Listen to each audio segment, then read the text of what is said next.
bedrijfslevenverzekering. VNV staat de publieke bank. Stel online een link en leiderschappenboek. Zo betaal je geen verzendkosten en kan iets van strafpas in. Slim de zomer door met de beste acties van Ethos. Zoals nu alle Nivea 1 plus 1 gratis in de winkel en op ethos.nl. Iets Ethos.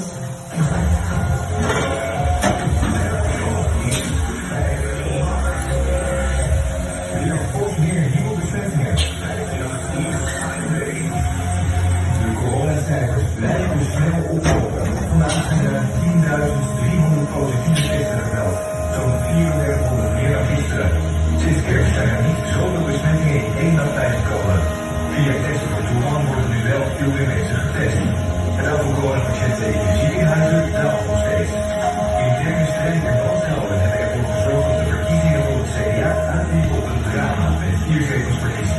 Er werd dan voorgesteld dat CDA'ers hun eigen belang voorop stelden en eigen campagnes gingen voeren. Volgens het rapport van het CDA in de toekomst zou beter geen lijsttrekkersverkiezingen meer houden.